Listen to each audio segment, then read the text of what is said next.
اچھا، میں جو ریفلیکشن شیئر کرنا چاہتا ہوں سیکنڈ، وہ اس لیے امپورٹنٹ ہے کیونکہ ہمارے پاس بڑے ینگسٹرز آتے ہیں اپنے مسائل لے کے، اور میں حیران ہو رہا ہوں کہ یار وہ چیزیں ڈسکس کر رہے ہوتے ہیں جو پیور وسوسے ہیں، یعنی وہ وسوسوں کو ہوا دے رہے ہوتے ہیں، وسوسوں کو لائٹ دے رہے ہوتے ہیں، اور انہیں یہ ایجوکیشن ہی نہیں ہے کہ یار ہم نے تھاٹس کو کنٹرول بھی کرنا ہے، وسوسوں کو کنٹرول بھی کرنا ہے.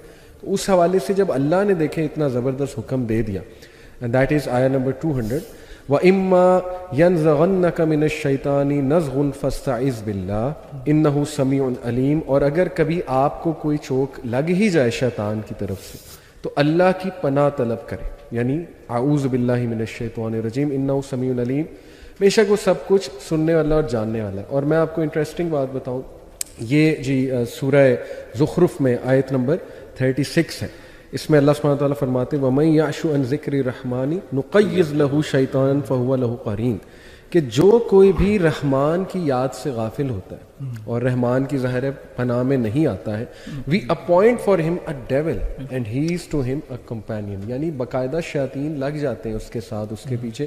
اور شیطان کا مین مقصد ہے بلیور کو ڈپریس کرنا، یعنی اس کو تباہ کر دینا مینٹلی. جیسے ابن القیم نے کہا تھا نا کہ the most believed believer to شیطان is the most depressed one. جو ڈپریسڈ ہے وہ شیطان کے لیے جو ہے وہ بہت بلیورڈ ہے. اس پہ میں شیخ صالح المنجد کا آپ لوگوں کے سامنے ایک کوٹ رکھوں گا. انہوں نے کہا کہ if you have a tank from which water is leaking through a tap then the solution is not to mop up the water that has been leaked. Rather, the solution is to shut off the tap completely and firmly so as to stop the water leaking. یعنی first step پہ ہی you have to stop it, اور completely آپ نے اسے بند کرنا ہے، یعنی سورس کو آپ ڈیل کریں، سورس کو. تو اعوذ باللہ من الشیطان الرجیم جو ہے that is the solution to everything, چاہے وہ گناہ کے کوئی وسوسے ہیں یا ویسے کوئی نیگیٹیوٹیز آ رہی ہیں. لیکن ذیشان آپ نے شاید ایک بار ایک کوٹ کیا تھا، مجھے یاد آ رہا ہے، ابن القیم سے کسی نے کہا کہ میں اعوذ باللہ پڑھتا ہوں لیکن یہ کہ مجھے کوئی فرق نہیں پڑتا. تو انہوں نے مثال دی کہ اگر میں ایک تیز دھاری تلوار بچے کے ہاتھ میں دے دوں تو وہ کتنا نقصان جو ہے وہ اس سے پہنچا سکتا ہے. تو تیز دھاری تلوار تو ہے اعوذ باللہ پروٹیکشن، لیکن تمہارا ایمان جو ہے وہ اتنا کمزور ہے. بالکل، اللہ کے نبی صلی اللہ علیہ وسلم نے حدیث میں کہا نا ادعوا اللہ وانتم موقنون بالاجابہ، یعنی کہ دعا کی تاثیر ہمارے یقین پہ. علی بھائی، بچوں کی آپ نے بات کی ہے تو ایک آیت ہے، دو آیات ہیں سورہ اعراف میں، اور یہ بڑی ڈرانے والی آیات ہیں، اور آیات بتانے سے پہلے ہم اللہ سے دعا کرتے ہیں اللہ ہمیں ان میں نہ شامل کرے. آیت نمبر 175 اور 176 ہے سورہ اعراف کی. اللہ تعالیٰ فرماتے ہیں وَاتْلُ عَلَيْهِمْ نَبَأَ الَّذِي آتَيْنَاهُ آیَاتِنَا فَانْسَلَخَ مِنْهَا. کچھ تفاسیر میں اسرائیلی روایات بھی ہیں کہ اس سے ان آیات سے مراد وہ شخص ہے جو کہ ایک بہت نیک تھا، راہب تھا، اور وہ کسی لڑکی کی محبت میں پڑ گیا. لیکن بہرحال واللہ عالم جو رننگ ترجمہ ہے ان آیات کا وہ یہ ہے کہ and relate to them O prophet صلی اللہ علیہ وسلم the story of the one who we gave our science. میں اور آپ اس آیت کو ایز اے ریفلیکشن دیکھیں اپنے لیے، میرے اور آپ کے لیے. ہمیں بھی اللہ تعالیٰ نے قرآن مجید دیا ہے، اپنی آیات دی ہیں. اللہ تعالیٰ فرماتے ہیں بٹ ہی ابینڈنڈ دیم فانسلخ منہا، اور فاتبعہ الشیطان فکان من الغاوین، اور سو سیٹن ٹک ہولڈ آف ہم اینڈ ہی بیکیم ڈیویٹ. کیسے ہوا اللہ نے آگے اس کو بتایا. وَلَوْ شِئْنَا، اللہ کہتے ہیں اور اگر ہم چاہتے تو ہم اس کو ان آیات کے ذریعے سے بلندی عطا کرتے. لَرَفَعْنَاهُ بِهَا وَلَكِنَّهُ أَخْلَدَ إِلَى الْأَرْضِ، لیکن اللہ کہتے ہیں کہ وہ زمین میں ہی دھنستا گیا، یعنی کہ he clung to this life. وجہ کیا تھی؟ وَاتَّبَعَ هَوَا، اس نے اپنی ہوا کو، شہوت کو، ڈیزائرز کو، لولی ڈیزائرز کو فالو کیا. اللہ کہتے ہیں اس کی مثال فَمَثَلُهُ كَمَثَلِ الْكَلْبِ، اس کی کتے جیسی مثال ہے. ان تحمل، اگر آپ اس کو اٹیک کریں، علیہ یلہث، تب بھی یہ اپنی زبان باہر نکالے گا، او تترکہ یلہث، یا اس کو چھوڑ دیں تب بھی یہ اپنی زبان باہر نکالے گا.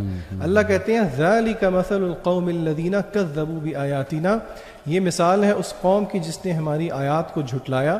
اور یہاں پہ ہم اپنی آڈینس کو یہ بات بتا دیں، تکذیب علماء نے اس کی بائیفرکیشن کی. ایک تکذیب باللسان ہے کہ زبان سے جھٹلا دینا، اور ایک اللہ معاف کرے تکذیب بالعمل ہے، یعنی کہ عمل جو ہے وہ ایمان کے آپ کے دعوے کے برابر نہ ہو. جی تو یہ دیکھیں اس طرح کی بہت ساری مثالیں، یعنی کہ اللہ نے کتے کی مثال دی اس شخص کی جس نے آیات کے آ جانے کے باوجود بھی اپنی ہوا کو، اپنی ڈیزائرز کو فالو کیا. تو اللہ تعالیٰ ہمیں ان لوگوں میں نہ شامل کرے.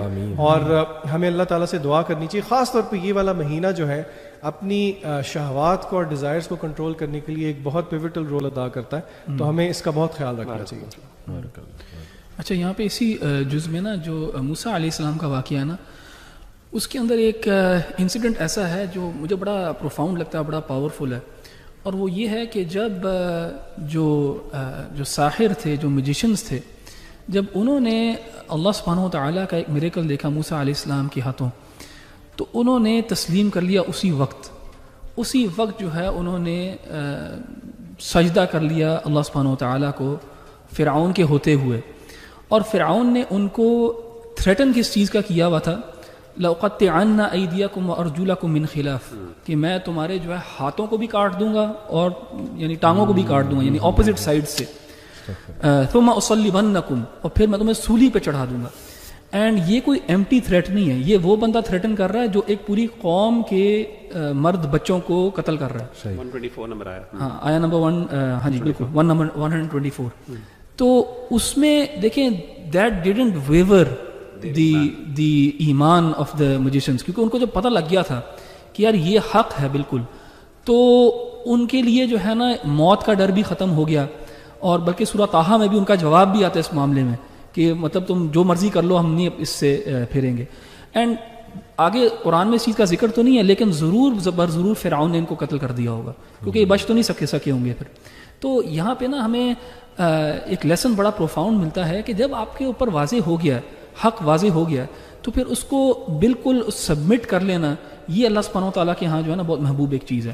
دوسرا ایک چھوٹی سی اور ریفلیکشن اسی جز کے اندر وہ یہ ہے کہ جیسے سورہ اعراف کے اندر جو ہے نا یہ موسیٰ علیہ السلام کے واقعے کا ذکر ہے، کیسے اللہ سبحانہ و تعالیٰ نے موسیٰ علیہ السلام کو فرعون سے بچایا اور انہوں نے مصر چھوڑا، اور پھر مصر چھوڑ کے وہ اللہ تعالیٰ کی پناہ میں آگے ایک لحاظ سے. اسی طرح سورہ انفال میں بھی جو مسلمین ہیں، جو رسول اللہ صلی اللہ علیہ وسلم کے ساتھ صحابہ ہیں، انہوں نے ہجرت کی اور وہ کدھر آ گئے؟ مدینہ آ گئے ہیں. اور موسیٰ علیہ السلام کے فرعون کو بھی اللہ تعالیٰ نے غرق کر دیا، ختم کر دیا، اور رسول اللہ صلی اللہ علیہ وسلم کے زمانے کے فرعون کو بھی جنگ بدر میں جو ہے نا ختم کر دیا، جس کو رسول اللہ صلی اللہ علیہ وسلم نے ابو جہل کو کہا کہ یہ فرعون ہذه الامہ جو ہے. تو ان دونوں صورتوں کے اندر یہ پیرالل ایک ہے کہ وہاں پہ فرعون جو ہے ختم ہوا، یہاں پہ رسول اللہ صلی اللہ علیہ وسلم کے زمانے کا جو فرعون تھا وہ ختم ہوا، اور اللہ تعالیٰ نے وکٹری دی ان لوگوں کو جنہوں نے صبر کی اور تقوی اختیار کیا. اچھا، اس میں نا سورۃ الانفال کا جیسے آپ نے ذکر کیا، سورۃ الانفال ایک مدنی صورت ہے، اور جنگ بدر جو ہے اس کے حوالے سے بہت اس کے پوسٹ جو بدر وار ہے اس کے بارے میں ہے. اس آیت کے آغاز میں نا اللہ تعالیٰ نے جو ہے نا سچے مومن کی صفات کا ذکر کیا. اور کمال سبحان اللہ، اگر کوئی بندہ کہے کہ how do we know that we are a true believer, سبحان اللہ، تو اللہ تعالیٰ نے قرآن مجید میں کئی جگہوں پہ بڑے ایسے کوشچنز جو انسان شاید اپنی زندگی میں سب سے زیادہ جن کو سمجھتا ہو پیوٹل ہے، میرے لیے امپورٹنٹ ہے، ان کو اللہ نے بڑے خوبصورت انداز میں ایڈریس کیا ہے. اور پتہ چلتا ہے کہ اللہ تعالیٰ نے انسانی ضرورت اور انسانی جو چاہت ہے اس کا کتنا لحاظ رکھا ہے کہ انسان اس قرآن کو پڑھتے ہوئے کیا سیکھ کر رہا ہے، اس کے دل میں کیا چل رہا ہے. اب دیکھیں، مثال کے طور پہ کوئی بندہ آپ سے پوچھتا ہے یار مغیرہ بھائی سچا مومن کون ہے؟ قرآن مجید کتنے خوبصورت انداز میں بتاتا ہے. ذرا سنیے گا، ذرا آیت نمبر 2 سے اللہ ذکر کرتے ہیں، انما المؤمنون الذین اذا ذکر اللہ، اللہ اس کی صفات بیان، اللہ کہتے ہیں یہ صفات جس بندے کے اندر ہے وہ سچا مومن ہے. انما المؤمنون الذین اذا ذکر اللہ وجلت قلوبہم، کہ یقیناً مومن وہ ہیں جب اللہ کا ذکر کیا جاتا ہے تو ان کے دل ڈر جاتے ہیں. وَإِذَا تُلِيَتْ عَلَيْهِمْ آيَاتُهُ زَادَتْهُمْ إِيمَانًا، جب اللہ کی آیات ان کے اوپر تلاوت کی جاتی ہیں ان کے ایمان بڑھ جاتے ہیں. ان ادر ورڈز، اللہ کا ذکر پڑھتے ہوئے، اللہ کا نام سنتے ہوئے ایک دم خوف آنا، یہ ایمان کی علامت.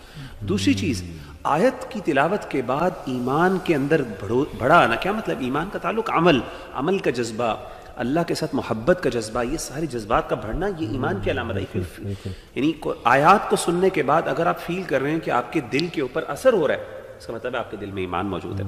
وَعَلَىٰ رَبِّهِمْ يَتَوَكَّلُونَ، اپنے رب پہ توکل کرتے ہیں. توکل رکھنے والا وہ بندہ جو سچا مومن ہے. الَّذِينَ يُقِيمُونَ الصَّلَاةَ، پھر وہ لوگ جو نماز صرف پڑھتے نہیں بلکہ قائم بھی کرتے ہیں، اس کے حقوق، یہ جو نماز کی ارکان ہے شرائط کے ساتھ وہ ادا کرتے ہیں. وَمِمَّا رَزَقْنَاهُمْ يُنْفِقُونَ، اور اسی طریقے سے مشکل اور آسانی میں وہ اللہ کی راہ میں جو اللہ نے عطا کیا اس میں سے خرچ کرتے ہیں. ان 5 صفتوں کو بیان کرنے کے بعد، انفاق فی سبیل اللہ، اقامت نماز، توکل، ایمان کا بڑھ جانا، دل کا ڈر جانا، ان کے بعد اللہ کہتے ہیں اولئک هم المؤمنون حقا، یہی ہیں سچے مومن. یعنی سبحان اللہ، اتنے کلیئرلی 5 کوالٹیز اللہ نے ذکر کر دیں. لہم درجات عند ربہم، اللہ کے ہاں ان کے لیے درجات ہیں. ومغفرۃ ورزق کریم، ان کے لیے اللہ کی مغفرت بھی ہے. کیا مطلب ہے کہ ایسا بندہ جو 5 کوالٹیز والا ہے اس کو اپنی گناہوں پر بھی پریشان ہونے کی ضرورت نہیں، اللہ ان کے گناہ معاف کر دیں گے. ورزق کریم، اور اس کے لیے بہت ہی عمدہ اور بڑا نوبل رزق ہے. اور وہ رزق کسی بھی صورت میں ہو سکتا ہے، وہ زندگی کی صورت میں بھی ہو سکتا ہے، وہ جنت کی بھی صورت میں ہو سکتا ہے، اولاد کی صورت میں ہو سکتا ہے. مغیرہ، اس میں ایک مزے کی بات یہ ہے، ایک عالم سے کسی نے پوچھا کہ عالم نے کسی سے پوچھا تم نماز کیوں نہیں پڑھتے؟ تو اس نے کہا کہ میں بہت بڑے بڑے گناہ کرتا ہوں. تو یہ جو آیت اینڈ ہوئی ہے نا عند ربہم مغفرۃ ورزق کریم، تو پتہ یہ لگتا ہے کہ اپیرنٹلی کہ ان لوگوں سے تو گناہ بھی ہو جاتے ہوں گے، لیکن اگر آپ یہ ساری صفات دیکھیں تو یہ آٹومیٹکلی آپ کو گناہ سے دور کرنے والی ہے. تو ایک عالم نے کسی کو سمجھاتے ہوئے کہا چوری کر لو، ڈاکہ کر لو، زنا کر لو، اول تو کرنے نہیں چاہیے، لیکن نماز کبھی نہ چھوڑنا، کیونکہ ایونچولی نماز ان سب چیزوں سے تمہیں لے جائے گی. سچی معنی میں اقامت نماز. یہاں پہ ایک فقہی بھی مسئلہ اگر میں آپ سے ڈسکس کرنا چاہوں جو ہمیں بڑا سوال آتا ہے. سورہ الاعراف میں جو ہے وہ حکم ہے نا کہ جب قرآن پڑھا جا رہا ہو بہت غور سے سنو. تو خواتین جیسے کچن میں کام کر رہی ہیں اور پیچھے قرآن کی تلاوت لگائی ہے، یا کچھ ویسے ہی گھر میں قرآن کی تلاوت چلائی ہے اسپیکرز پہ، لیکن توجہ وہ نہیں ہے، یعنی وہ ترجمے کی طرف توجہ نہیں ہے، یا گاڑی میں کہیں جا رہے ہیں لانگ ڈرائیو پہ تو قرآن کی تلاوت چل رہی ہے، لیکن آپس میں تھوڑی بہت باتیں بھی کر رہے ہیں. Is it allowed? اس پہ کیا آپ کی جو ہے وہ رائے؟ یہ سوال ایکچولی ہوتا ہے ہم سے بہت زیادہ. اچھا، اس میں دیکھیں ویسے تو قرآن جو ہے جب وہ پڑھا جا رہا ہو تو اس کو سننا چاہیے اور اس کے اوپر غور کرنا چاہیے. اینڈ یہ تو بالکل پسندیدہ نہیں ہے کہ انسان جو ہے وہ اس نے قرآن پیچھے ایز بیک گراؤنڈ خیر میوزک تو نہیں کہنا چاہیے، لیکن بیک گراؤنڈ ساؤنڈ جو ہے وہ یوز کیا جا رہا ہے قرآن کو، اور اوپر آپ باتیں بھی کر رہے ہو اور اپنے اور مسائل ڈسکس ہو رہے ہیں اور پیچھے قرآن چل رہا ہے. تو یہ تو بالکل بھی پسندیدہ نہیں ہے. لیکن اگر انسان جو ہے وہ لیٹ سے گاڑی چلا رہا ہے فار ایگزامپل، اکیلا ہے اور وہ قرآن سن رہا ہے، لیکن جس وقت وہ قرآن پڑھا جا رہا ہے اس کی 100% ایٹ آل ٹائمز اٹینشن نہیں بھی ہے، تو اس میں کوئی حرج نہیں ہے، کیونکہ وہ شاید ہیومنلی اتنا پاسبل بھی نہیں ہے کہ آپ کا ذہن شاید ادھر ادھر بھی جائے گا، خاص طور پہ تلاوت کے دوران بھی انسان کا ذہن ہاں بالکل. تو اس میں کوئی حرج نہیں. یعنی اس کے اندر جو ہے نا ڈپینڈ کرتا ہے کہ کس ڈگری کے اوپر آپ جو ہے نا اس کے ساتھ ایک ڈس رسپیکٹ کا اظہار کر رہے ہو. کیونکہ جیسے قرآن، جیسے میں نے کہا نا فار ایگزامپل گاڑی میں 2 لوگ جا رہے ہیں اور انہوں نے قرآن لگا دیا، لیکن 80% آف دا ٹائمز، ایون 50% ہوتا ہے، آدھا وقت بھی اگر وہ آپس میں باتیں کر رہے ہیں اور قرآن کو نہیں سن رہے تو یہ ٹھیک نہیں ہے. لیکن ویسے وہ قرآن لگا ہوا قرآن کو سن رہے ہیں اور قرآن کی تلاوت کو سن رہے ہیں، اور بیچ میں کبھی بار چھوٹی موٹی ایک آدھ بات ہو جاتی ہے تو اس میں انشاءاللہ کوئی حرج نہیں ہے. اور جیسے کوئی خواتین جیسے آپ نے مثال دی کچن میں ہیں، وہ کام کر رہی ہیں، قرآن لگا ہوا قرآن کو ساتھ ساتھ سن رہی ہیں، بیچ میں اپنے کام میں بھی وہ توجہ دے رہی ہیں، لیکن they are moments when they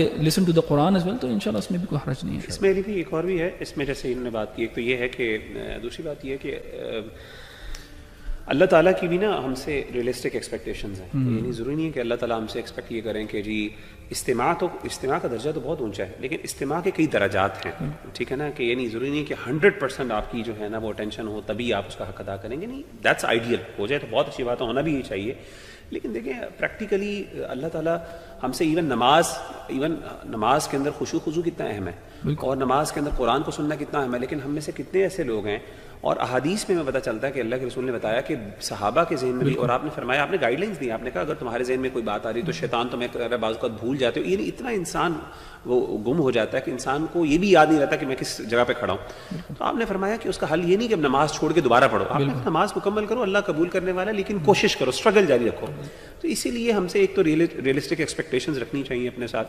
دوسری بات میں یہ سمجھتا ہوں کہ نا قرآن مجید کے ساتھ ملٹیپل انٹینشنز ہوتی ہیں. ضروری نہیں ہے کہ آپ کی ہمیشہ انٹینشن استماع کی بھی ہو، بعض اوقات سماع کی بھی انٹینشن ہوتی ہے. سماع کہتے ہیں سمپل قرآن مجید کی آواز کان میں پڑتی جائے، برکت کے لیے، جو ہے نا ایک گھر کے اندر ایک اچھا ماحول کے لیے.